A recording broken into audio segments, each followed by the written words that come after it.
U.S. officials believe Venezuela's most notorious gang is now established in the United States and allegedly running a multi-state human trafficking ring, attacking police officers and dealing drugs.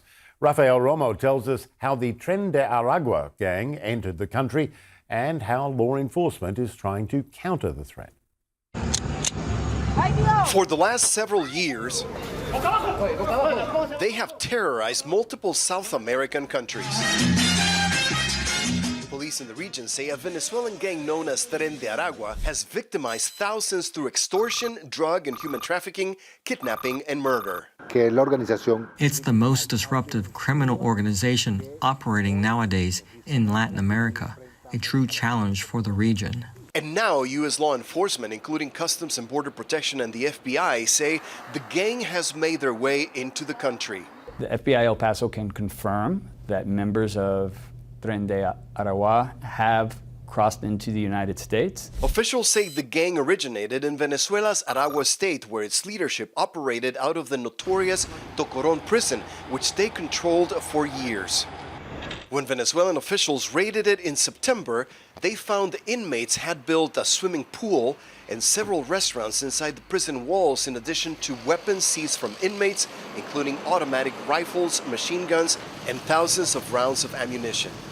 Álvaro Bosa, a former Venezuelan police officer now living in Florida, says he fled his country in large part because the gang had become so powerful they could kill law enforcement like him with impunity. Bosa says a fellow police officer who refused to cooperate with the gang was shot 50 times. He refused and was murdered. They tied his body to a motorcycle and dragged it throughout the San Vicente neighborhood to demonstrate the power of the Tren de Aragua. The U.S. State Department calls Tren de Aragua Venezuela's most powerful criminal gang. They have followed the migration paths across South America to other countries and have set up criminal groups throughout South America as they follow those paths, and that they appear to have followed the migration north to the United States. U.S. Border Patrol Chief Jason Owens, who has confirmed multiple arrests of alleged Tren de Aragua members over the last year, issued a warning in early April after reporting yet another arrest. "Watch out for this gang," he said. "It is the most powerful in Venezuela, known for murder, drug trafficking, sex crimes, extortion, and other violent acts." The challenge for law enforcement officials is that it's very difficult to know how many members of Tren de Aragua are already here in the United States. What some Venezuelan immigrants are telling us here in Florida and other states is that they are already beginning to see in their communities the same type of criminal activity they fled from in Venezuela. It just was a recurring name. Why many Venezuelan constituents left Venezuela was because of this organized criminal gang. Rolando Vasquez, an immigration attorney in Florida, says many of his clients, mostly Venezuelan immigrants, have been victimized by the gang. They do have their hands in prostitution, contract killing, selling of drugs, selling of arms, you name it. It's just all types of criminal activity that they can engage in. Anything that's an illicit activity, they're going to engage in for a profit.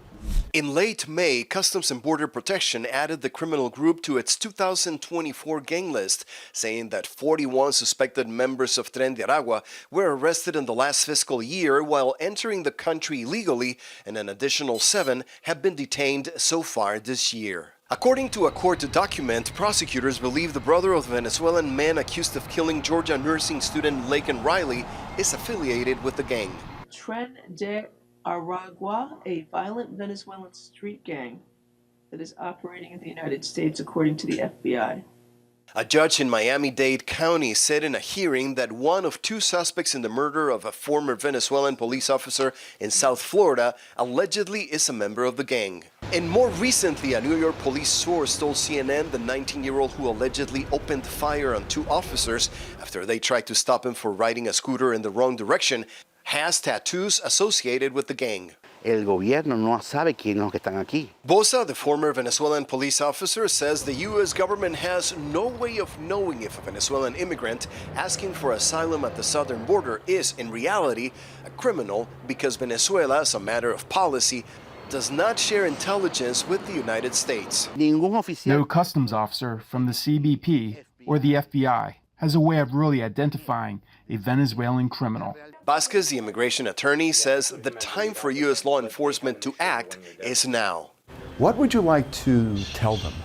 They should take this criminal organization as a serious threat to our communities. They're not just going to focus on victimizing the local immigrant communities. And as we already see, they're beating up law enforcement.